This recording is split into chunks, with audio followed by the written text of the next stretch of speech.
This is Dinosaur Story. This is a few slides from my BFA show, which is paintings.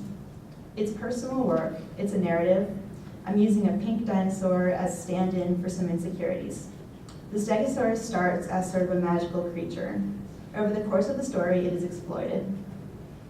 It is milked, and the milk is bottled and sold.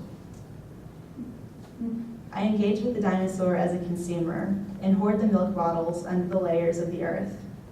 There is an extinction event and then a secret evolution. And for my BFA show, I'm not really showing a lot of my paintings here. I'm focusing more on my installations. I've always sort of done both and done them concurrently, but for my senior show, I wanted to do painting because that's what I started. This is from a solo show I did shortly after that at the Renaissance Center. And this is more of an abstract narrative about a fictitious diner where the Rocky Horror Picture Show kids hang out after the movie.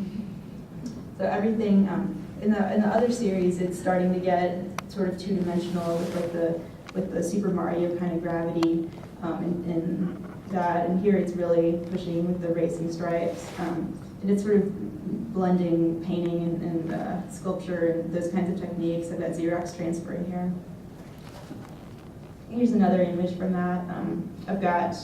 This is the bathroom, so you've got the tiles, and I used wood glue as sort of like the caulk that holds the bathroom tiles in, and that sort of got me interested in the material. So after that, I did this piece, it's a wood glue installation. It's made from slabs of dried wood glue.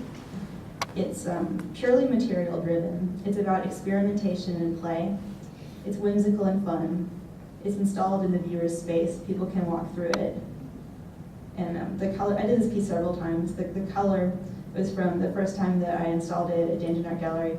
We installed it really close to a heater, and it cooked some of the pieces. So that was a happy accident. I did this piece again at university school, and there were kids there, and they were like, "Oh, it looks like bacon." So that was good.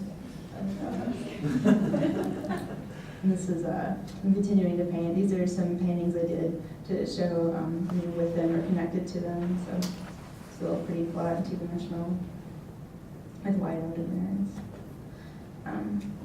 This is pretty recent. This series is called Juice Boxes. I've always been attracted to science imagery, but I'm squeamish about using other people's images. I've always felt like I would have to provide my own source material to be able to use science imagery in my work. When I discovered that you can take photos down a microscope with a digital camera, it opened up a whole world of possibilities. As a person interested in investigating materials through my art, this gave me a new way to explore a material. What does it look like at a microscopic level? And I'm not really using prepared slides, I just like them. So, go there. I see many bodies of work coming out of this tool, but I was so taken with the photographs as is that I wanted to use them directly in my first project. The process of making a slide is so engaging and experimental, but unfortunately a lot of the creative process is invisible in the final product. This project is Juice Boxes. It's images of fruit juice in a vending machine-like display. So it's not technically an interactive piece, but it's sort of like pseudo-interactive. And there is a detail of some cranberry juice. Oh, and this is apple juice, lemon juice, and cranberry juice. And then to conclude, I'm going to show you one piece that I'm working on now. So this is just part of the series that I'm doing. It's a teaser. It's a scientific style entry point into my personal world. Dinosaur Story was my other series that was overtly personal, inviting the viewer into my emotional world. This series invites the viewer into my physical world. So this series is going to explore scrapings from my body, specimens of my personal care products, and explore bodily process such as digestion and scabbing, and just sort of like weird little personal but expressed in sort of a pseudo-scientific kind of way about that. So I'm sort of using it. It's as though you're studying someone by looking at their bookshelf. This is studying someone by looking at their relationship sort of with their anatomy. And this is for a show that I'm trying to put together with Ryan Hogan.